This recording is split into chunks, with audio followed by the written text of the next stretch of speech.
Welcome to WestWorldia, brought to you by PanNerdia. I'm Aaron. I'm Pete. And happy Memorial Day weekend to everybody in the United States and to all of our fans around the world. Happy Sunday, and WestWorld Sunday that is. A little something different this week here on PanNerdia. We're going to have a little condensed episode for the holiday weekend. We had a lot going on in our personal lives, and, well, you know, you can see we're a little late to the show tonight. So, we're going to make it quick, sweet, and to the point on our review of Episode 5 of Season 2 of WestWorld and our Episode 6 predictions. And without further ado, let's go ahead and talk about Episode 5, Season 2. So let's do that. You mind pronouncing Episode 5? It's Akane no Mai? It's Akane no Mai. Akane no Mai. Yes. Yes, which means Shogun World? No. Akane is the name of the geisha, the main one who's basically the Maeve doppelganger. Yeah, the Maeve doppelganger, the mom. No essentially is a transition word, and I'm butchering this right now. And Mai, I don't exactly know. So we probably should do some research on that, but I think ultimately it's put it this way, Akane is taking no shit. That's what we'll go with. Well, just to make this review a little bit quicker than normal, technical difficulties, being tired as shit and all, and even cursing in the first line. Right. I have to start off with the present day stuff, and that would be Carl Strand resecures the control center. Seemed to be a cleanup sweep from outside in, like inward. That was his strategy. Right. So now that they've flooded the reservoir, recovered the hosts, and a lot of those hosts were not programmed. And when we rewatched it, we found out over 1/3 of them were not programmed. Okay. They found. Interesting. So now that the center is reclaimed, the main search is for Peter Abernathy, at least in that current. Yeah, they're in the Mesa now. Correct. Yes. Yeah, they're cutting in the up control the cores, center. getting the core units. So any thoughts on that before? I thought it was very quick. I mean, I'm glad they're showing Strand still, but he's been kind of absent the last couple episodes. So I'm wondering if he's going to come into play a little in terms of the narrative a little more heavily as the season progresses. Ultimate Android. Yes. I'm sorry. As tired as I am, I have to keep mentioning that just because I'm waiting for him to just bust out a T2 and type of warfare, Mr. Strand there. But the next thing to talk about this week is, as far as Episode 5 is concerned, was the flashback of Dolores, Teddy, and the crew of, well, I guess they're her horde or her druids, like the ones with the black little sheaths over their faces Wyatt's and stuff. Men, ones that we've seen from the first season with all the leathers we'll and the call bones. Wyatt's horde via Dolores, but I like that. They return to Sweetwater to take control of the train and to plan a rescue of Peter Abernathy from Mesa, as well as to reprogram Teddy against his own will. Dolores, you hypocrite! Very much so, and interesting choice going to Sweetwater to bang Teddy, remind him of how things were and how they actually are, and then all next thing you know, we're fixing this train, we're going to the Mesa, we're gonna just F everything up. And the whole episode I was sitting there calling, Teddy's a goner, Pete was laughing at me, and well, ultimately he kind's a goner, he's not dead. He is one of the bodies that was brought into the Mesa and Strand that we just finished talking about. In the very first of the episode, he was there. So he's going to die, but... It's just, does he die as his sweet self of realizing right from wrong, or does he die as the reprogrammed against his own will version that Dolores just did to him, and he, gets offed? But he doesn't look pretty bloody. He just kind of looks like maybe pretty clean, pretty clean death there. We'll see. Very interesting. Finally, here on PanNerdia, for Episode 5, we have to talk about Shogun World. Finally, Shogun World. At the edge of Westworld, Maeve's group is captured by Ronin Musashi and the outlaw Hanaru. Is it Hanaru or Hanaru? Hanaru, yeah. Hanaru, yes. Which is essentially the doppelgangers of Hector and Armistice. They enter Shogun World into a village with a small town attached to it. It's Doppelganger City! Woo! Lee Sizemore admits it was a shortcut he used creating narratives, but warned that Shogun is purposely more extreme than Westworld. And we found that out. Right. They say, oh yeah, man. I love Edo period Japan as it is. You guys aren't seeing my man bun up right now. I do have it. I was in the river this weekend. But regardless, I love it at Edo period Japan, and apparently with its grit, that's essentially any guests who think that Westworld is too tame. They take the violence up a few more notches. They want something a little more intense, they'll go to Shogun World. And apparently, too, according to Lee, this is just a little tip of Shogun World where they were at. Sure, just like the Raj was probably a little tip, I'm sure this was a little tip as well. They had Mount Fuji in the background. Essentially a replicate of Mount Fuji. So it's gorgeous.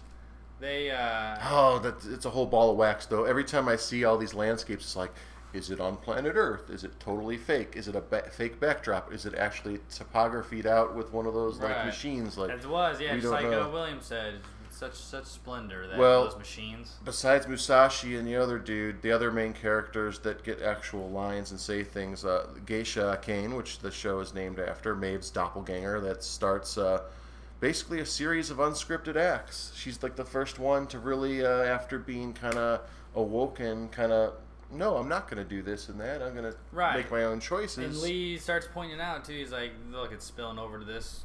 Yeah, he's like, that's not supposed to happen. He said it about 3 or 4 times. Yeah, there's not supposed to be ninjas. Yeah. But Geisha Sakura is the daughter. That's Maeve's daughter's doppelganger. Oh, yeah, so Kane's daughter. And she's the one that's like given away or supposed to be given away, then stolen, then rescued and all that. But Maeve plans to escape with both geishas underground. She definitely figures out the whole doppelganger thing, as well as the other characters. You know, the reactions of Hector and Armistice were classic when they were face to face with, you know, the whole showdown that went on. I mean, the whole setup, the town where Armistice and Hector used to go in and they shot the sheriff guy and went to steal the safe. They had a very similar situation, and they were tied up to have front row seats for the whole thing. They had the same song playing, but with a little Japanese tinge to it. Right. Yeah, I mean, it was verbatim, and Sizemore was like, okay, maybe I took some liberties. And they're like, you're plagiarizing our lives. And he's like, it's not plagiarizing. It was the same freaking intel, you know? What about that Shogun ninja attack? Maeve discovers her telepathy power at that point, right? She finds a new voice, apparently.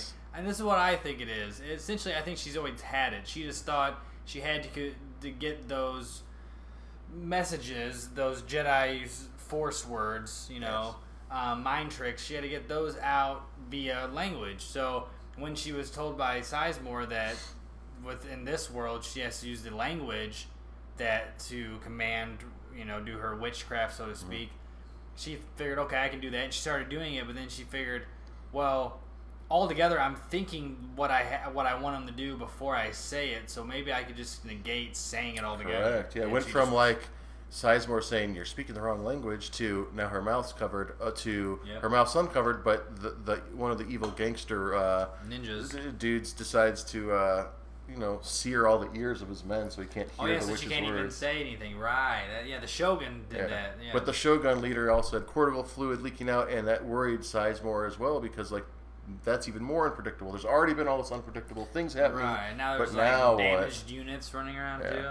So yeah, she had them 86 each other, both samurais and ninjas, but holy special effects. That was so sweet, the way they chopped each other's heads off at an angle and they sort of fell apart. Slid across. Yeah. But Hector and Armistice and the doppelganger of Armistice distract the samurai march that comes in afterwards. Right. And Maeve goes into rescue mission mode versus a large Shogun camp of bad guys, and I think they're called the Daimyos. Is that right? Daimos. So essentially means like usually means something along the lines of demon. So it's probably like the demon clan or demon shogunates or. So the big bad dude with the fluid leaking. Shogun. He's the leader of the Shogun, and you know he kills Sakura, forces Akane to dance after her daughter has been killed. Which Akane did dance to a Wu-Tang Clan song "Cream." Yes, it was. Awesome. It was. Yes, and I called it. You know, once she started going up to her head, I'm like, all that stuff in her hair, something's got to be a dagger or something. Yeah. But holy cow, man. When she stabbed him and sawed from like all the way around. Chelsea Grin Canoper style. Yeah, and then of course his robot ass stands up before it thuds down to the ground. Dude, how great was that? That was intense. And then Maeve picks up her katana and is like, let's do it. Yeah. Yeah, I mean, action-packed episode for sure. We finally got to see our big taste, our spoonful of Shogun World we've been waiting for. Yeah. And I appreciated the whole thing. That's my analysis. Yeah, it's an Aaron's analysis. My appreciation is there's two things for sure. One of them is Ramin Djawadi, the guy that redid and revamped the Rolling Stones song "Painted Black." Painted Black, yeah. Like he did a few other things that he redid for the show.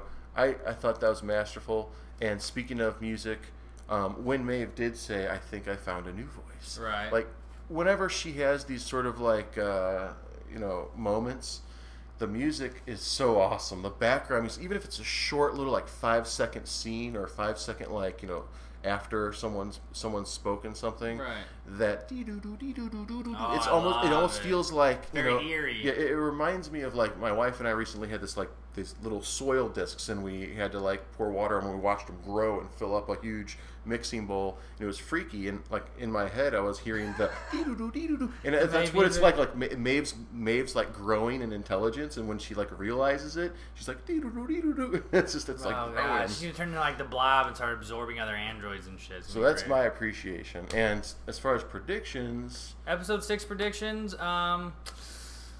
let's see. I think they're gonna show more of Dolores and Teddy. Yeah. Well, the episode is called Phase Space, tonight's episode. Oh, that's right. Remember Space 47 and that? We talked about that, so we think flashback. We think that might show something. That might have something to do with it. Maybe we'll know if it really is they're in space blocks floating around, or if it's just blocks that are livable on Earth. The only few sections floating that are livable. Earth-like blocks. In the whether sky. they're floating or on the land, they're definitely sectioned off. Right, yeah. Like, we do know from the Raj and other things that we've probably killed off quite a bit of wildlife, livestock, all of it, and there's only a certain percentage of us left, and, well, it looks like that top 1% is just being used as railroad ties right now. Oh, God. By Dolores and Company. Oh, man. Yeah, it's brutal. Yeah, I mean, will we see the Man in Black? Hopefully, because he wasn't in last episode, and I kind of want to see where him and Emily, Grace's daughter's journey is going to take them. Yeah. And I think we'll see what's going on with Teddy. Hopefully some more with Maeve, and maybe some more flashbacks in general. Maybe we'll see young William again. Oh, that's going to happen. Every episode of Westworld, flashback, a little bit forward, current time. Is that current time? I don't know. Android, non-android. Oh, right. A brand new android. Oh, a hybrid android. Oh, no, wait. A clone of a human android. So they're great at subverting our expectations. Hopefully we find out more. Is Enid an android? Hell, is Enid. You're in shows. Or not Enid. Whoops, I'm on the wrong show. But it is with an E. Elsie. Is Elsie the other android that's a cloned, or is she just a regular android that wasn't even cloned after anyone at all? What about Stubbs? Ashley Stubbs, that dude. Like, whatever. But ultimately, I still think Strand is probably like the hybrid that no one really knows about. He's the wild card, right? Yeah. Well, guys, we are worn out here at PanNerdia, and we're excited to see tonight's episode. Thanks for just sticking with us for a quick little 10-minute blast. Especially because it's the holiday weekend, and we went on live during the actual show of WestWorld of episode 6. Right. So if you want to come back and watch this and then rewatch 6 and be like, give us our quick thoughts. I mean, we'll be back at the end of the season to give a nice full-fledged hour-long podcast about what we thought. But feel free to leave comments even after, Of course, Why not? We'll get back to you. Hell, we might even dress Aaron up here in a gi, do his hair up with lots of gel. Who knows? And I'll look like a Super Saiyan. And until then, guys, thanks for joining us here in PanNerdia for WestWorldia, the Westworld pregame talk show blast. And we'll see you guys next Sunday for our review of episode 6 and our preview of episode 7. Until then, like, subscribe, comments, and we love you. Peace. PanNerdia. Join us and enjoy the enjoyment.